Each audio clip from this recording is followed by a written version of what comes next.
তুমি সজাগ বাবা। হ্যালো এভরিওয়ান, আসসালামু আলাইকুম। আবার একটি নতুন ব্লগ নিয়ে চলে এসেছি।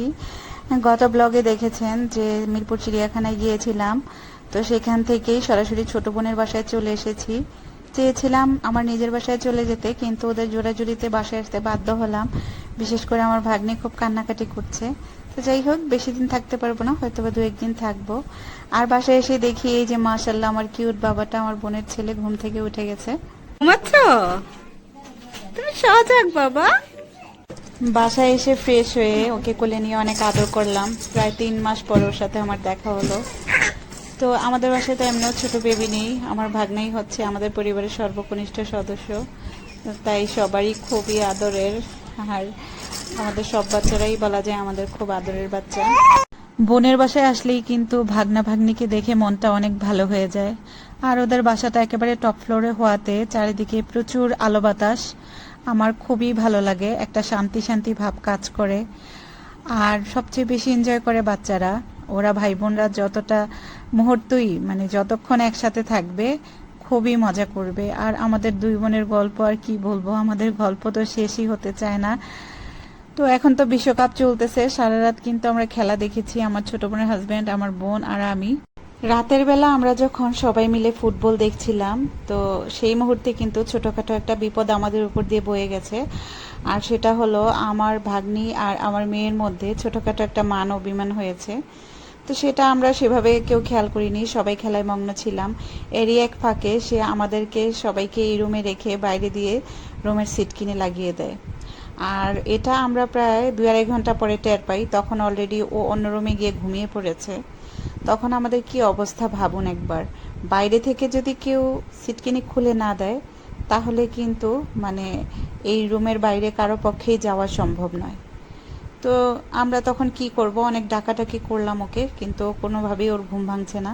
তো অনেক ডাকাডাকির পরেও যখন আমার মেয়ে দরজা খুললো না, তখন আমার ছোট বোনের হাজব্যান্ড বলল যে যেভাবেই হোক দরজার সিট কিনে খুলে মানে ভেঙে ফেলতে হবে আর কি। কারণ যেহেতু বাসায় ছোট বাচ্চা আছে, আর আমার মেয়ে দিনের বেলায় লম্বা একটা জার্নি করেছে, তো ওর ঘুমটাও কিন্তু খুব লম্বা হবে। তো কখন না কখন যে ঘুম ভাঙে সেটার তো কোনো ঠিক নেই। ছোট বাচ্চা নিয়ে একটা রুমে তো আর এইভাবে সারা রাত অবরুদ্ধ হয়ে থাকা যায় না, যে কোনো ধরনের বিপদ হতে পারে।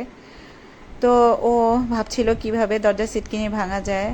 আর যেই মুহূর্তে সিটকিনি ভাঙার প্রস্তুতি নিচ্ছিল, ঠিক সেই মুহূর্তেই কিভাবে যেন আমার মেয়ে আমাদের ডাক শুনতে পায় এবং বাইরে থেকে এসে সিটকিনিটা খুলে দেয়। তো আল্লাহর কাছে অনেক শুক্রিয়া। আমাদেরই আরও আসলে বাচ্চাদের প্রতি কেয়ারফুল হওয়া উচিত ছিল। তো এটা তার পরদিন সকালবেলা, এখানে আমরা এই যে সকালের ব্রেকফাস্ট করে নিচ্ছি। আর আমার ছোট বোনের যেহেতু একটা ছোট্ট বেবি আছে, আসলে এত ছোট বেবি নিয়ে সব কাজ কিন্তু করা যায় না। আর ও সারাদিন বাচ্চাকে রাখতে রাখতে টায়ার্ড হয়ে যায়। তো চেষ্টা করেছি যতক্ষণ বোনের বাসায় ছিলাম ভাগনাকে নিজের কাছে রেখেছি। আসলে ওর মাকে একটু রিল্যাক্স দিয়েছি আর কি, মানে যাতে রিল্যাক্সে থাকতে পারে। তা আমার ভাগ্নি স্কুল থেকে আসার সময় এই যে কিছু জার্সি নিয়ে এসেছে। আমার ছেলে পর্তুগাল করে, তার জন্য পর্তুগালের জার্সি নিয়ে এসেছে। আর বাকি যারা আর্জেন্টিনা করে তাদের জন্য আর্জেন্টিনা, যারা ব্রাজিল করে তাদের জন্য ব্রাজিলের জার্সি নিয়ে এসেছে। বোনের বাসার সবচেয়ে পছন্দের একটা জায়গা হচ্ছে আমার ওদের এই অ্যাটাচ ব্যালকনিটা।